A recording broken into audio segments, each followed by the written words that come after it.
powerful Hurricane Irma pounded Cuba all day Saturday before turning toward the Florida Keys, whipping the island nation's northern coast with 155-mile-per-hour winds, damaging property and knocking out communications and electricity in Havana and elsewhere. The massive storm hit late Friday as a Category 5 hurricane. It weakened to Category 3 by late Saturday morning, the U.S. National Hurricane Center said. Early Sunday, the storm regained Category 4 strength as it approached Florida. By Saturday evening, no deaths had been reported in Cuba as a result of the storm. Cuban authorities evacuated as many as 1 million people across the island, including an estimated 10,000 tourists from the beaches of Cuba's north coast, and set up dozens of shelters. The government even moved people into Cold War-era tunnels dug in anticipation of a U.S. invasion of the communist nation, according to local media. Power was knocked out in Havana and other parts of the country, according to local media. Images showed huge waves crashing into the capital city's famous Malecon walkway. The storm uprooted trees, downed power lines and flooded streets in the northern city of Caribbean. 20 to 27-foot waves were pounding the northern coast, according to Cuban website Cuba Debate. Irma's turn toward the U.S. completed a rampage across the Caribbean that killed at least 22 people and damaged some islands so badly that they are considered barely habitable until homes can be rebuilt. Another storm, Hurricane Katia, hit the Mexican state of Veracruz on the Gulf Coast early Saturday. 2 people died in mudslides in the Mexican city of Jalapa after it was battered by high winds and heavy rains from the remnants of Katia. The storm weakened quickly after it hit and is now a tropical depression. In the eastern Caribbean, the Leeward Islands were bracing for another night of heavy rains and wind as Hurricane Jose, packing 145-mile-per-hour winds, passed north of the islands. By Saturday night, Jose was about 85 miles north of the Leeward Islands, dumping rain and tropical storm-force winds on islands like St. Martin. While not as powerful as Irma, officials fear the winds could scatter the piles of debris left from Irma, causing injuries and further damage. During its charge through St.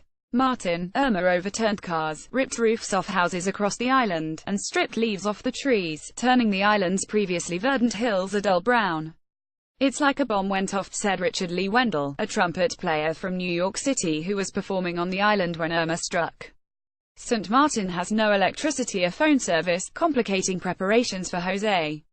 A French army colonel leading the military relief effort on the island said it would take 2 to 3 weeks to restore power in the island. Authorities have struggled to contain looting on St. Martin in the aftermath of the storm. Reports of armed bands roaming the island pushed residents to shelters near island's local police and fire stations. William Marlin, the Prime Minister of St. Martin, which shares the island with the French St. Martin, took to the local radio station on Saturday morning to declare a state of emergency and to call on locals to stay indoors, according to Dutch newswire ANP. Under the state of emergency, security forces can arrest suspected looters more easily. The French Interior Ministry said Saturday that stopping looting on St. Martin remains a priority. Some 500 gendarmes and police are present on the island, with helicopter reinforcement to identify the delinquents' vehicles in order to track looters down. At least 11 people on the island have so far been detained, including during the night of Friday to Saturday, the ministry said. Dutch security forces and aid workers spent Saturday helping residents prepare for Hurricane Jose, and evacuated medical patients to Aruba and Curaçao, said Frank Wassenaar, a spokesman for the Dutch Ministry of Interior. Meanwhile, communications have been nearly impossible with local police and government officials in Turks and Caicos, which also took a hard hit from Irma on Thursday and overnight into Friday. Charles Maturin, a photographer who lives on the island, shared photos with the Wall Street Journal via Facebook showing downed trees and power lines, damaged churches and hotels and widespread flooding of highways and the airport at Providenciales, the island chain's main point of entry.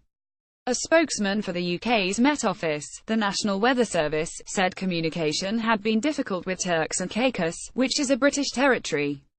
It was unclear Saturday whether the island territory had experienced any loss of life. A total shutdown of the island has been ordered by the authorities, the spokesman said. Details seem to be vague, but it's not looking good. Officials from CCR, France's state-owned reinsurance company, said Saturday that the damage in St. Martin and St. Barthélemy could cost insurance companies €1.2 billion, about $1.4 billion. This estimate of damage covers homes, vehicles and businesses covered by natural disaster insurance. The islands are bracing for another hit.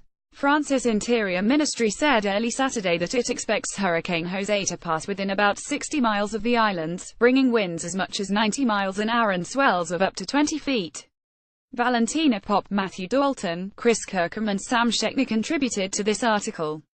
Write to Robbie Whelan at robbie.whelan@wsj.com and Matthew Dalton at matthew.dalton@wsj.com.